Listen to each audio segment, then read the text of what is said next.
Karibu MGN Media, the home of military analysis. Hapa utapata kufahamu teknolojia mbalimbali za kijeshi, makombora ya aina mbalimbali, na tutagusia migogoro yote inayoendelea ulimwenguni.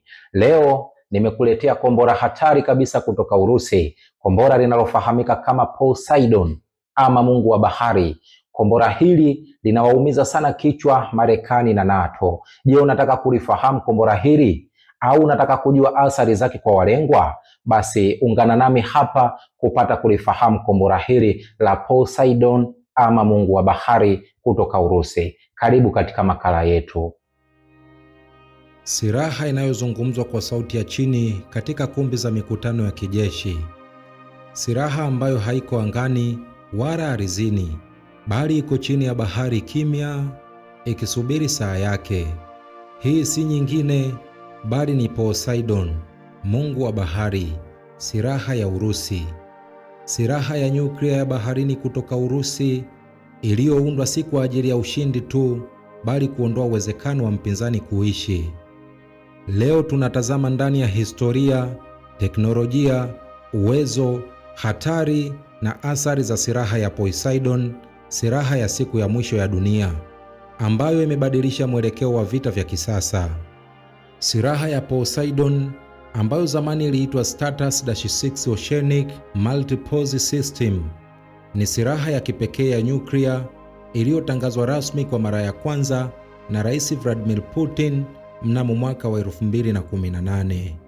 Hata hivyo, ushahidi unaonyesha kuwa wazo la Poseidon lilianza miaka ya nyuma zaidi, kipindi cha vita baridi, ambapo kulikuwa na hofu ya mashambulizi ya ghafla ya nyuklia kutoka Marekani au washirika wake.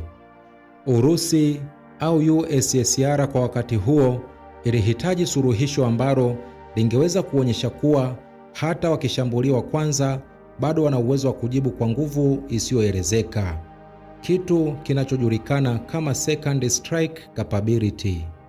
Poseidon ikazaliwa kutokana na mkakati huo, silaha ambayo inaweza kusubiri baharini nje ya rada na sonar na kushambulia miji ya pwani ya adui kwa mawimbi ya maangamizi. Poseidon si torpedo ya kawaida, ni droni ya baharini ya nyuklia, silaha inayojiendesha yenyewe. Inakadiriwa kuwa na urefu wa mita 20 na uzito wa tani ya zaidi ya 100. Uwezo wa kusafiri kwa zaidi ya kilomita 10,000, ikiogelea kwenye kina kirefu zaidi ya mita 1000 chini ya uso wa bahari.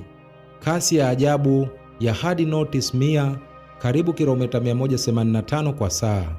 Kasi ambayo ni vigumu sana kuikamata kwa teknolojia ya sasa ya sonar. Kichwa cha nyuklia cha hadi megaton 100. Hii ni mara elfu kadhaa zaidi ya bomu la Hiroshima. Poseidon inaendeshwa kwa kutumia reakta ya nyuklia, na kwa sababu hiyo inaweza kusafiri baharini kwa miaka bila kuhitaji kurudi tena bandarini. Na kubwa zaidi, inaendeshwa bila rubani.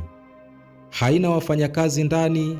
Hii inamaanisha hata kama Urusi ikipoteza wanajeshi wake wote au kituo chake kikuu, Poseidon bado inaweza kuamriwa kushambulia kupitia mifumo ya kiotomatiki au kompyuta zilizopangwa.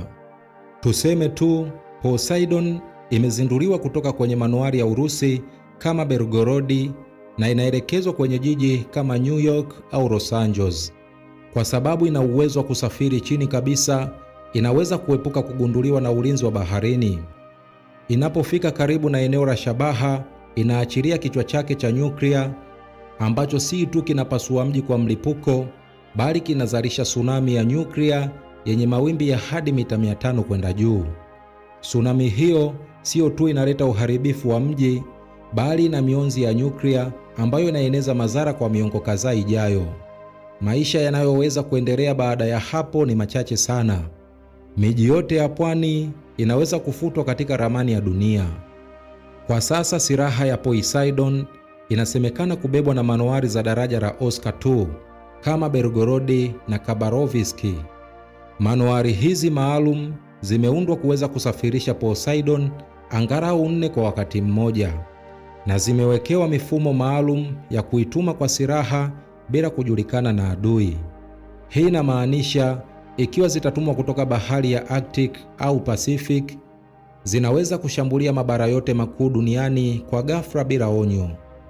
Poseidon si tu silaha ya kuharibu miundombinu, bali pia silaha ya hofu. Wataalamu wa mikakati ya kijeshi wanasema Poseidon ni silaha ya kutuma ujumbe wa kutisha ya kwamba hakuna salama hata kwenye kina cha bahari. Wengine wanaiita silaha ya apocalyptic, silaha ya mwisho kama dunia itaingia kwenye vita vya nyuklia. Madhara yake ya kiafya, mazingira, uchumi na kizazi kijacho ni ya kudumu. Mionzi ya Poseidon inaweza kuifanya bahari kuwa sumu kwa miaka mingi, kufuta maisha ya baharini na kusababisha mabadiliko ya hali ya hewa. Hadi sasa hakuna nchi nyingine iliyojaribu kutengeneza silaha kama Poseidon.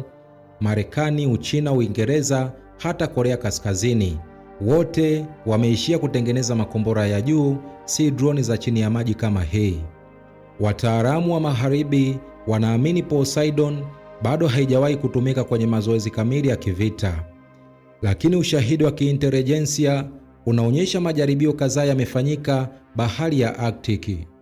Kwa sasa dunia inatazama kwa hofu, ikijiuliza, je, Poseidon ni silaha halisi ya vita ya siku za usoni, au ni kadi ya kisasa ya Urusi kuilazimisha dunia kujiweka chini ya hofu yake? Poseidon si silaha tu, ni ujumbe, ni onyo kwa dunia nzima kuwa vita vya kesho havitapiganwa na wanajeshi, bali kwa mashine, mawimbi na mionzi isiyoonekana. Silaha hii inatufundisha kuwa maendeleo ya kisayansi bila maadili huweza kugeuka kuwa hatari kuliko ugonjwa wowote au janga la asili.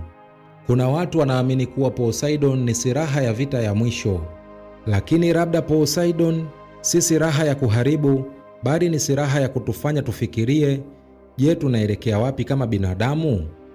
Asante kwa kutazama makala hii. Ikiwa umevutiwa, tafadhali subscribe, like na shiriki ili ujumbe huu wafikie wengi. Maoni yako ni muhimu. Unaamini silaha kama Poseidon zinaleta amani au zinatishia uhai wa dunia? Tuandikie maoni yako kwenye sehemu ya komenti.